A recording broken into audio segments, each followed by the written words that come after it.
लेकिन मौजूदा समय में जिन चंद सूबों में कांग्रेस अभी सत्ता में है, वहां भी पार्टी के हालात कुछ बेहतर नहीं दिख रहे। पंजाब में चंद महीने बाद चुनाव होने, लेकिन यहां कांग्रेस कंफ्यूजन वाली राजनीति में फंसी है। पंजाब कांग्रेस के प्रदेश अध्यक्ष नवजोत सिंह सिद्धू अपनी ही सरकार के खिलाफ मोर्चा खोले हुए।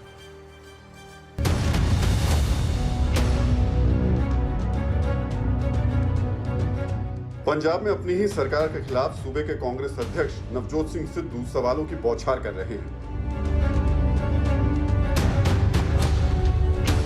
जब से सिद्धू सूबे के कांग्रेस अध्यक्ष बने हैं, तभी से सीएम कैप्टन अमरिंदर सिंह से सवाल पूछ रहे हैं। ऐसा कोई दिन नहीं गुजरता जब सिद्धू अपनी ही सरकार से सवाल नहीं पूछते हो। ताजा मामला 9 अगस्त का है। कांग्रेस आलाकमान और दूसरे दिग्गज नेताओं से मुलाकात के लिए कैप्टन दिल्ली रवाना होने ही वाले थे कि इससे पहले ही सिद्धू ने ट्विटर पर बम फोड़ा। सिद्धू ने ड्रग्स ट्रैफिकिंग केस का जिक्र करते हुए कहा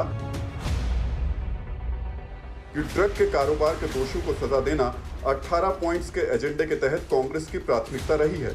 मजीठिया पर क्या कार्रवाई की गई? यदि और देर हुई तो हम रिपोर्ट को सार्वजनिक करने के लिए पंजाब विधानसभा में प्रस्ताव लाएंगे। मतलब कांग्रेस पार्टी के अध्यक्ष अपनी ही पार्टी की सरकार के खिलाफ प्रस्ताव लेकर आएंगे। सिद्धू को यह सवाल पूछते वक्त पूरा ख्याल था कि यह मुद्दा उनकी अपनी ही सरकार को बैकफुट पर खड़ा कर सकता है। ये सवाल कैप्टन से पंजाब के अकाली नहीं पूछ रहे, ना ही आम आदमी पार्टी पूछ रही है। ये सवाल वो सिद्धू पूछ रहे हैं, जिन्हें इसलिए पंजाब कांग्रेस की कमान सौंपी गई ताकि पंजाब में फिर से कांग्रेस की सरकार बने। लेकिन सिद्धू पार्टी के एजेंडे के नाम पर कैप्टन विरोधी एजेंडा चला रहे हैं और इस एजेंडे से परेशान कैप्टन दिल्ली में कांग्रेस आलाकमान के सामने गुहार लगा रहे हैं। हमारी एक ही रणनीति है कि हमारे दोनों लोग कैप्टन साहब और सिद्धू साहब साथ साथ खड़े हों, और वो खड़े हुए हैं तो यहाँ की रणनीति तो बिल्कुल बनेगी। सवाल ये कि आखिर ये कांग्रेस की कौन सी रणनीति है? सवाल इसलिए क्योंकि जिस रफ्तार से सिद्धू कैप्टन को घेर रहे हैं, उससे लगता है कि कैप्टन ने अपने 4.5 साल की सरकार में पंजाब में कोई काम किया ही नहीं। अगर वाकई कैप्टन ने 4.5 साल में कोई काम नहीं किया, तो कांग्रेस आलाकमान कैप्टन को हटाकर किसी दूसरे चेहरे को सीएम क्यों नहीं बनाती? और अगर ऐसा नहीं है तो आखिर कांग्रेस आलाकमान सिद्धू को रोकती क्यों नहीं? ये सवाल इसलिए बड़ा है क्योंकि जिन चंद राज्यों में कांग्रेस की सरकार बची है, उनमें पंजाब सबसे अहम है। पंजाब में कांग्रेस मजबूत है, इसलिए पूछा जा रहा है कि आखिर कांग्रेस कंफ्यूजन क्यों क्रिएट कर रही है? आखिर क्यों कांग्रेस खुद सरकार में भी है और सिद्धू के जरिए कांग्रेस खुद को विपक्ष में भी खड़ा कर रही है? और इस विवाद के बीच कैप्टन अमरिंदर सिंह ने पीएम मोदी से मुलाकात की है। बताया जा रहा है कि इस मुलाकात में किसानों के मुद्दे पर चर्चा हुई, लेकिन अटकलें ये भी हैं कि इस मुलाकात का कुछ और भी मकसद हो सकता है। वहीं सिद्धू एक के बाद एक कैप्टन अमरिंदर सिंह की सरकार को कटघरे में खड़ा कर रहे हैं। अध्यक्ष बनने के बाद अपने 4 कार्यकारी अध्यक्षों के साथ सिद्धू कैप्टन से मिले थे। तब सिद्धू ने कैप्टन को 5 मांगों का ज्ञापन सौंपा था।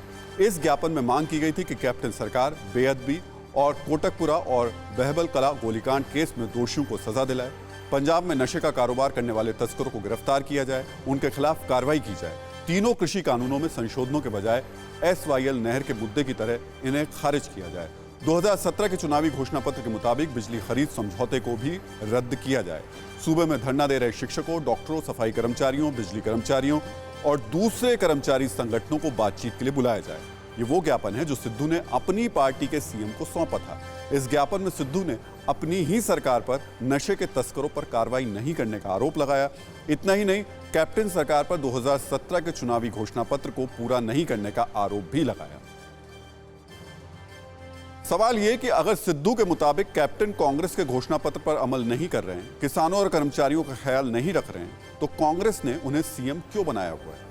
सवाल इसलिए क्योंकि कांग्रेस नेतृत्व ने सिद्धू और कैप्टन को मिलकर काम करने के लिए कहा है। आलाकमान ने कहा है कि सरकार और संगठन अपने दायरे में रहकर काम करें। अगर सिद्धू के आरोप सही हैं तो फिर आलाकमान कैप्टन को हटाता क्यों नहीं? और अगर कैप्टन अपनी जगह सही है तो फिर सिद्धू को आरोप लगाने से रोका क्यों नहीं जाता? ये बड़े सवाल हैं और इस बड़े सवाल में ही कांग्रेस की कंफ्यूजन वाली पॉलिटिक्स छिपी हुई है। दरअसल पंजाब में कांग्रेस इस वक्त वोटरों को कंफ्यूज करना चाहती है और कांग्रेस की कोशिश है कि कैप्टन सरकार से नाराज वोटर उसके पाले में बने रहें। कांग्रेस चाहती है कि सिद्धू के जरिए वो कैप्टन सरकार से नाराज वोटरों को अपने साथ जोड़े रखें। कांग्रेस आलाकमान बखूबी जानते हैं कि कैप्टन पंजाब में बेहद मजबूत हैं।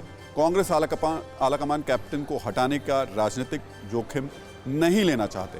इसलिए पहले सिद्धू को अध्यक्ष बनाकर कैप्टन पर लगाम लगाने की कोशिश की गई।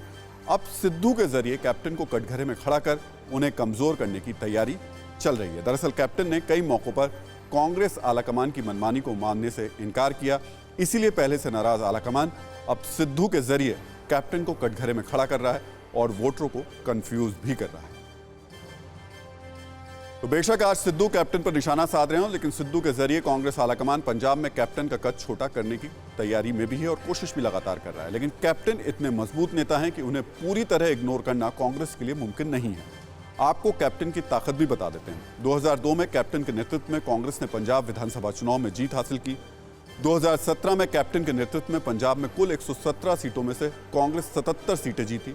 2019 के मोदी लहर के बीच कैप्टन के नेतृत्व में पंजाब में कांग्रेस ने 13 में से 8 लोकसभा सीटों पर जीत हासिल की। 2021 में हुए पंजाब में निकाय चुनाव में कांग्रेस को शानदार जीत मिली। हमने की गलती फिर एक बार, कोरोना ने किया दोबारा प्रहार। मास्क, 2 गज दूरी, करें अपनी सुरक्षा पूरी। कोरोना टीका हम सबको लगाना है, मिलकर साथ समझदारी से कोरोना को हराना है।